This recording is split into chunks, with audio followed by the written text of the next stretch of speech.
¿Y tú, vives tus deseos? Hola, soy Naidel Ardila, fundadora del movimiento Niñas Libres. Bienvenidos a De Raíz, un podcast para todas, para todos, para ti, para cualquiera que quiera hacer un cambio de raíz y reducir la brecha de género en nuestro país. Bienvenida a toda la audiencia a nuestro episodio de hoy, El poder del deseo. ¿A quién no le gusta hablar del deseo, de la pasión, del goce? A mí me encanta. Y sobre todo me encanta platicarlo y practicarlo. Eso a mí me llena de muchísima vitalidad. Hoy no podría estar más emocionada de recibir con nosotras a Silvia Soler, una mujer experta en deseos y afectos. Bienvenida, Silvia. Muchas gracias, Naidel. Platicamos un poco más de ti, de tu trayectoria, ¿te parece? Súper, sí. Silvia es antropóloga feminista sobre el cuerpo en la economía informal desde el afecto, las emociones y los cuidados. Consultora sobre temas de géneros con organismos de derechos humanos. Activista transfeminista. Pues bienvenida. Muchas gracias. Tenemos esta dinámica en donde compartimos con nuestras invitadas unas preguntas, no, las preguntas vienen después. Unas palabras detonadoras, unas palabras para que tú nos digas lo primero que venga a tu mente. Perfecto.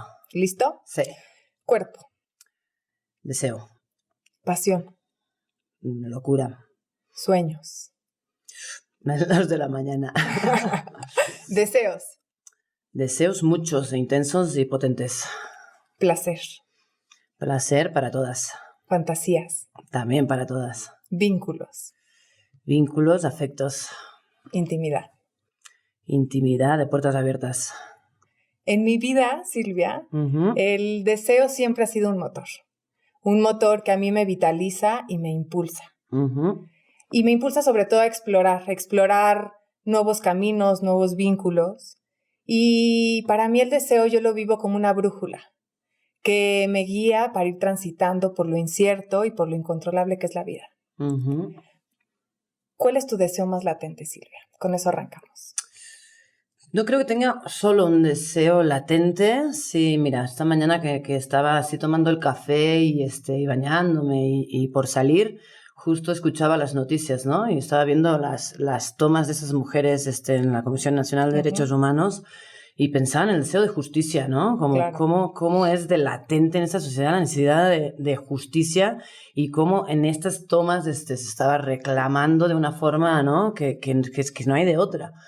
¿No? Pensaba en el deseo de justicia de esas madres buscando a sus hijas y decía, híjoles, ¿cómo se merecen? Claro. ¿No? Tantita atención y tantito como de que nos volquemos un poco como ¿no? Sociedad, tener ese deseo de justicia. Obviamente también tenía el deseo en esa primera mañana de tomar un café, no sé, siempre creo que el deseo es múltiple y se manifiesta como de muchas formas, ¿no? Entonces, no sé, también tengo el deseo de un poco más de bienestar para todo el mundo, ¿no? Ahora que estamos en este contexto como que se evidencian tantas contradicciones, se evidencian, ¿no? Como tantas desigualdades, un poco más de justicia para todas, de redistribución para todas, ¿no? De libertad para todas. Y a nivel individual tengo el deseo de unas vacaciones así, claro, en calidad de urgencia. Claro, Eso. Muchos deseos. Muchos deseos. Siempre, y continuamente. Sí, múltiple, colectivo y vinculante, diría. Por supuesto. Pienso también que es muy común hablar. Todo el tiempo estamos hablando y compartiendo sobre nuestras intenciones, como ahora lo haces, sobre nuestros sueños, sobre nuestras metas, sobre nuestras pasiones. Y todas ellas van unidas justamente por el deseo. ¿Qué es el deseo, Silvia? Creo que es complejo hablar del deseo porque, o sea, no lo puedes mirar de frente como si fuera, ¿no? Un objeto en el que tú reconoces ciertas cosas, ¿no? Yo creo que el deseo siempre se manifiesta, se expresa y lo podemos aprender de formas laterales, de alguna forma, ¿no? En cómo se expresa a través de ciertas prácticas, en cómo se expresa a través de ciertas normas también, cómo se expresa a través de, se consolida y se cristalizan ciertas identidades, cuáles son los lenguajes que lo hablan, los discursos que hablan del deseo, ¿no? Como que siempre el deseo siento que es una intensidad o alguna potencia que se expresa a través de todo ello, ¿no? Yeah. Discursos, lenguajes que lo nombran, de ciertas prácticas, de ciertas normas que lo modulan y lo regulan, ¿no? Como ciertas trayectorias y al mismo tiempo es todo ello y al mismo tiempo lo desborda. O sea, como que no te podrías solo, ¿no? Limitar, quedar a pensar el deseo con el lenguaje que lo nombra o con las prácticas en las que se expresa, ¿no? Como que es todo ello y al mismo tiempo desbordado, ¿no? De alguna forma. Entonces, creo que el deseo es todo eso y siempre lo vemos de formas laterales en cómo se expresa a través de todas estas cuestiones, diría. Pero en sí mismo me parece siempre, ¿no? Como en esos lenguajes un poco neuroceanos, como una potencia, una intensidad, siento, ¿no? Como que decías quizás un motor, ¿no? No siempre así de prístino y cristalino que puedas decir el Esto deseo, ¿no? Es complejo el deseo, ¿no? O sea, como seguir sus trayectorias y un poco ver de qué se trata, siempre a mí se me hace muy complejo. Claro, ¿no? y con muchos matices también y muchas formas. Definitivo. Yo entiendo también que al materializar nuestras intenciones y nuestros deseos, eso a mí me va dando cierto poder. Me va otorgando cierto poder sobre mi vida, sobre mi identidad y sobre mis decisiones. Quisiera entonces preguntarte, ¿cuál es la relación que existe entre el deseo y el ejercicio del poder? Pues una relación compleja también, es que vaya preguntas, ¿eh? Pero yo creo que es una relación compleja también, porque el deseo no es algo que se exprese de forma transparente en nosotras, ¿no? Yo creo que no es transparente la relación que tenemos con el deseo, no tenemos identificado cuáles son nuestros deseos, siempre es una cuestión compleja, ¿no? Se implica como pensar y justamente el poder, yo creo que es algo que infiltra el deseo, ¿no? Nuestros deseos, o sea, deseamos cosas que van en contra de nuestros intereses, ¿no? A veces deseamos nuestra propia opresión a través de, ¿no? Como mujeres en esta sociedad, muchas veces deseamos nuestra propia opresión a través de ciertos dispositivos que regulan nuestro deseo y no obstante nos genera deseo, que yo creo que al final hablar de poder es un poco eso, entender que el poder ya no es una cuestión vertical que nos oprime y nos subyuga, sino que justamente nos infiltra. Y en ese infiltrarnos, ¿no? Nos hace desear cosas que van en contra de nuestros intereses, que van en contra de nuestra propia emancipación como mujeres, por ejemplo, en esas relaciones de género desiguales, ¿no? Claro. Entonces yo diría que la relación es como muy, muy orgánica entre deseo y poder y que en cierto modo eso nos evidencia de alguna forma que es muy complejo pensar nuestro deseo no atravesado por una cuestión de poder, ¿no? Aunque nuestros deseos también están ahí, y en términos de clase, en términos de género, en términos, no sé, de como grupos etarios, ¿no? No sé, de sexualidad, por ejemplo. En la sexualidad creo que se expresa de forma muy, muy fuerte, ¿no? Como está atravesada por unas relaciones y unas cuestiones de poder muy fuertes. Claro, claro. Y de alguna manera van generando estas complejidades, ¿no? Como bien mencionas, entonces viene este deseo, tengo que parar, observarlo, reflexionar. A veces habla con claridad, a veces no es tan claro, a veces pareciera contradictorio, ¿no? Y en este andar los vas descubriendo y los vas andando también, ¿no? Los vas actuando también y adquiriendo también. Y sospechando, ¿no? Yo creo que hay que sospechar mucho del deseo, ¿no? De cuáles esas formas en las que se nos expresa y manifiesta, decir, claro, ¿no? Siempre está atravesado por el poder, entonces como, ¿no? Un poco ser conscientes de ello. Claro, claro, darle voz también. Yo me considero y me nombro una mujer apasionada por sus ideales, por sus ideas, por sus proyectos, por sus vínculos, por mis sueños. Y aunque en algunos lugares se valora la vitalidad que mis pasiones aportan, es muy común que se me señale como intensa. Como si desear y hacerlo con contundencia y expresarlo con claridad, cuando está esa claridad, claro, me convirtiera en una mujer peligrosa o atrevida, como si no tuviera derecho a desear. ¿En algún momento en tu vida te han limitado el derecho a desear, Silvia? Yo creo que yo como mujer en esto, otra vez en este contexto, joven relativamente y blanca también para anunciar todo, yo misma me he limitado el deseo a desear, ¿no? Como que una socializa desde la niñez, desde la infancia, con ese límite del desear, del desear como una exploración legítima, ¿no? En sus entornos, de buscar y explorar el deseo siempre es, ¿no? Una limitación que uno se impone porque tiene sanciones, ¿no? De parte de sus entornos a nivel familiar, en la escuela, como que la exploración del deseo una misma se lo limita porque hay una sanción siempre, ¿no? De cómo hacerlo y de cómo no, desde la infancia, adolescencia, ¿no? Pensemos en las mujeres, en las niñas o a las adolescentes, cómo se limitan la exploración del deseo, porque hay una sanción social, Claro. ¿no? A su alrededor de un proyecto de vida propio que pueda tener ciertas ¿no? Expresiones o no, el deseo sexual, que por antonomasia es el deseo de la represión, ¿no? En cuanto a vivencia de las mujeres y posibilidad legítima de exploración. Yo creo que sí, me he limitado yo misma desde chiquita el deseo, ¿no? A la hora de tornarlo como un campo de exploración legítimo. Claro. Porque siempre hay una ascensión familiar, escolar, ¿no? Y conforme vas creciendo en la sociedad, yo creo que todos tus entornos un poco te limitan este deseo, ¿no? Y después sí, obviamente hay instituciones que per se dedican a limitar el deseo, ¿no? Por ejemplo, la familia para mí es como una institución social de regulación, de normar el deseo y de cómo se puede explorar y no, de cuáles son las búsquedas legítimas y no. Claro. Entonces yo creo que sí, y luego lo que decías de soy una intensa y una apasionada, yo creo que, ¿no? A las mujeres se nos así regula también nuestra propia posibilidad de ser a través de este estigma histórico que construyó la medicina, pero que después se permeó en el resto de la sociedad, que eran las histéricas, ¿no? Que como diría Jesús y Liliana, somos lo máximo. Liliana Felipe, que tenía esa canción que decía, las histéricas somos lo máximo. Yo creo que un poco ese estigma lo que hace es regular la posibilidad de que vivamos nuestro deseo, ¿no? Exploremos nuestro deseo de una forma que no sea los roles estereotipados, ¿no? A los que nos confinan, mujer, madre, esposa, hermana, ¿no? Sí. Pero nunca sujetas de nosotras mismas. Claro. Entonces yo creo que sí me lo he limitado. Sí me lo han limitado también, ¿no? Claro. Desde estas instituciones que al final un poco lo que hacen es normarlo y regularlo. Claro, y definir estos patrones. Y definirlo. Y cuando te sales y transgredes esos patrones, ¿no?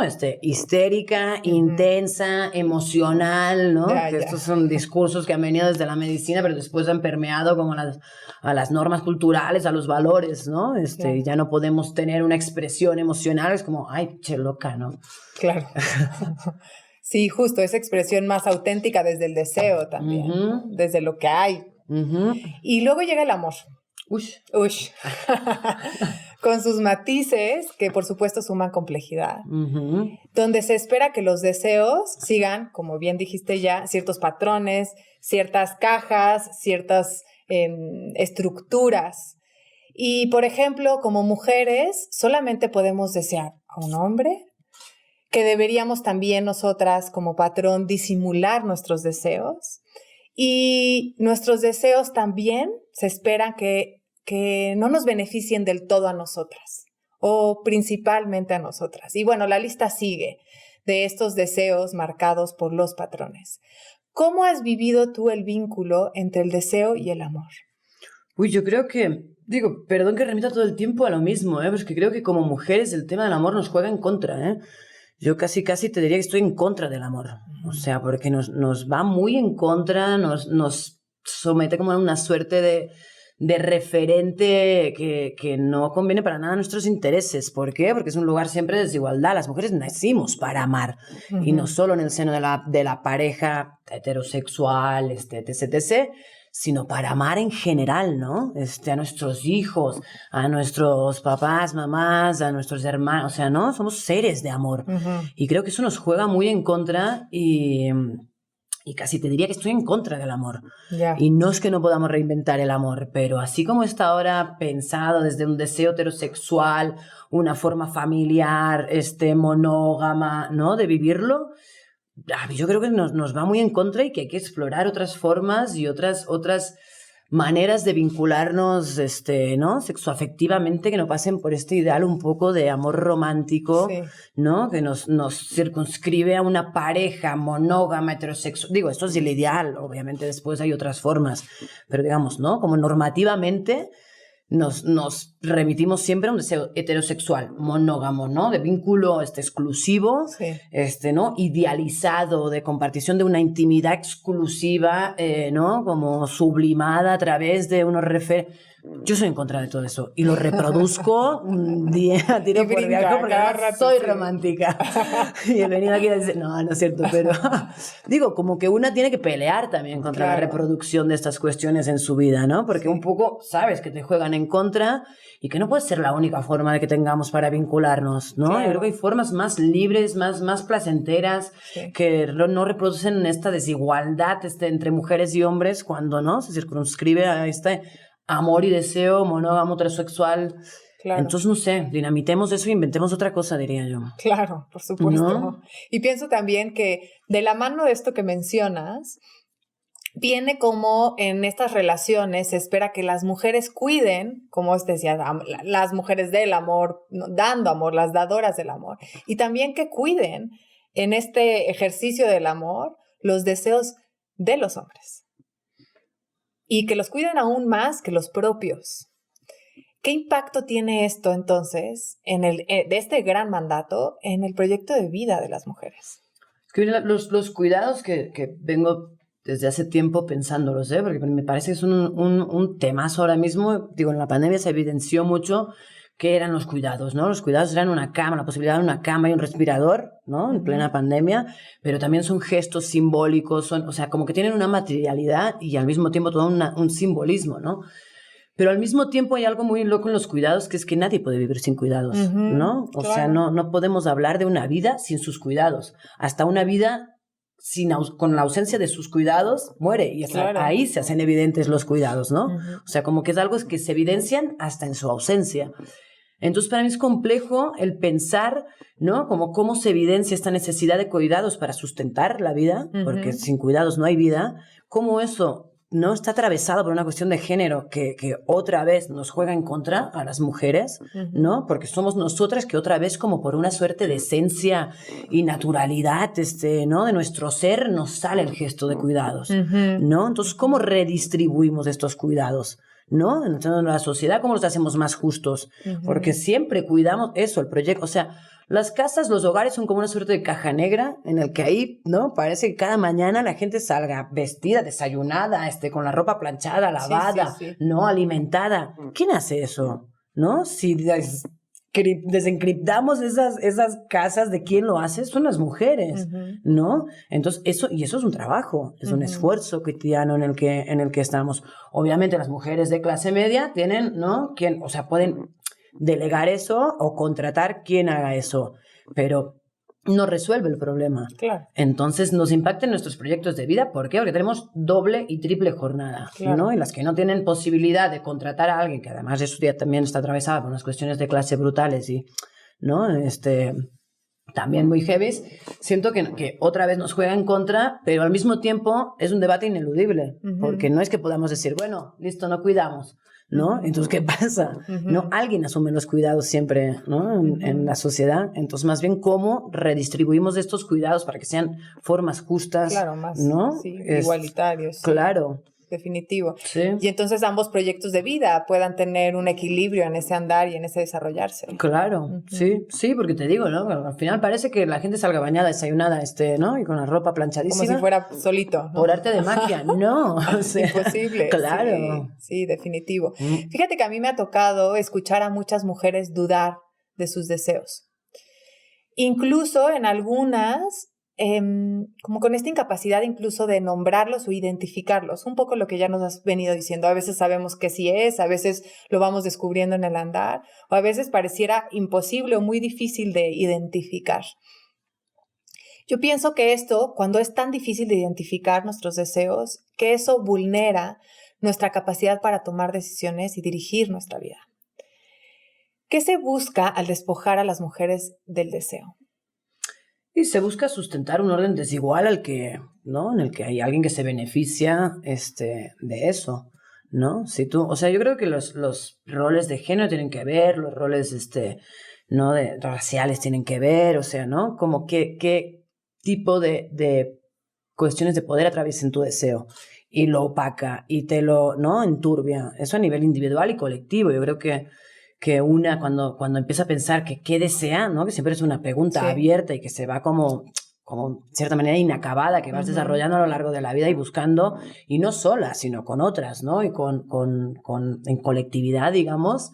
Yo creo que ahí es cuando te vas dando cuenta, ¿no? De que compartes ciertas cosas que tú vivías como de forma individual, ¿no? Mi devenir feminista y mi revelarme feminista un poco fue eso, darme cuenta que con otras de que, ¿no? Nuestros deseos tenían como unos patrones que atravesaban nuestra vida de forma muy similar, ¿no? Claro. Entonces como que el poderlo compartir y el podernos juntar a decir, oigan, bueno, es que yo estaba deseando eso y quizás no sea, ¿no? Y dice, yo también, ¿qué será? Bueno, es que todos nos lo introyectaron un poco ¿no? En la socialización primaria, a sangre y fuego, ¿no?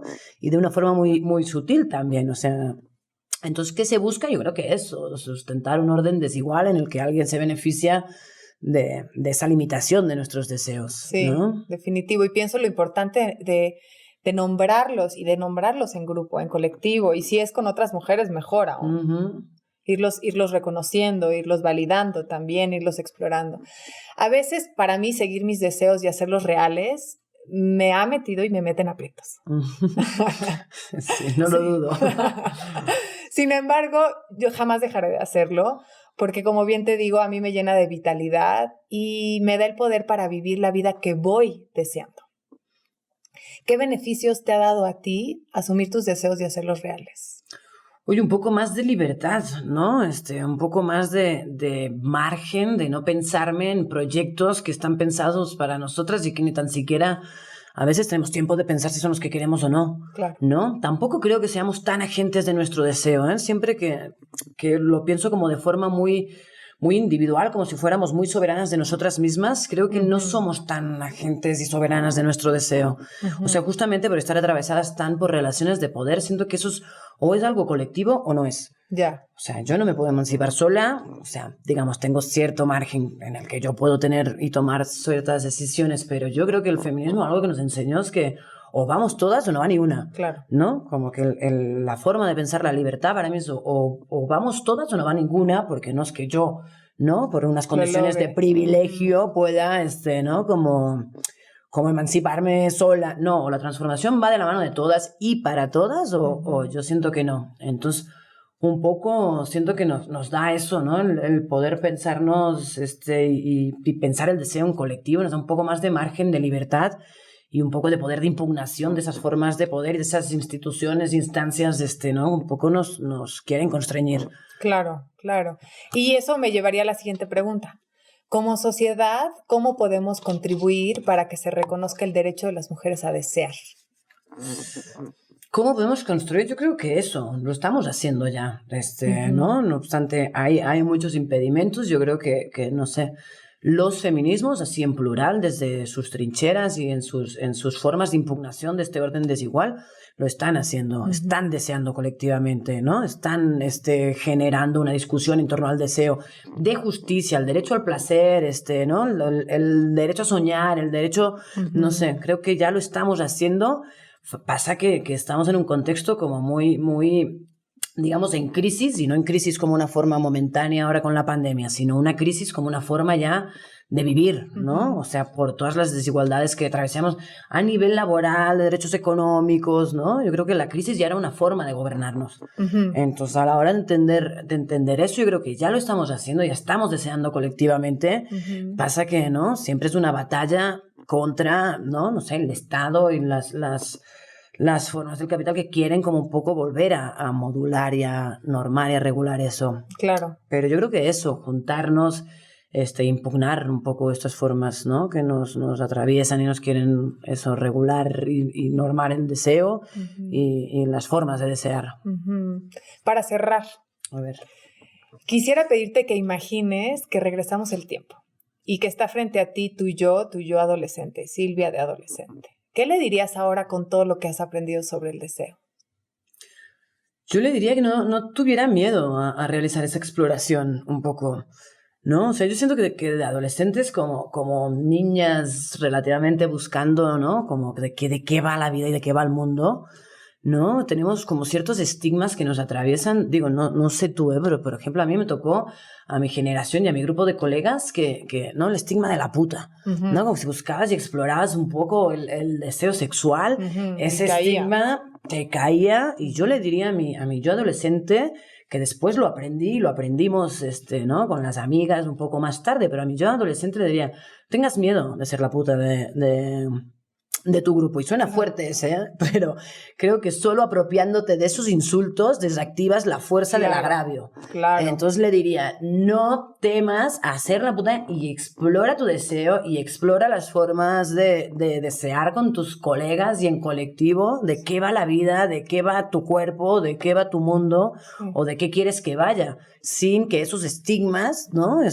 Recaigan con tanta fuerza sobre tu margen de acción. Claro. Entonces le diría, ¿no? Ya sabemos que el insulto, apropiárselo, como que lo desactivas, ¿no? Cuando te apropias del insulto y le quitas la fuerza que tiene, ¿no? Entonces diría, sí, vamos a ser las putas del pueblo. Ya, ¿no? me encanta. Sin miedo. Claro.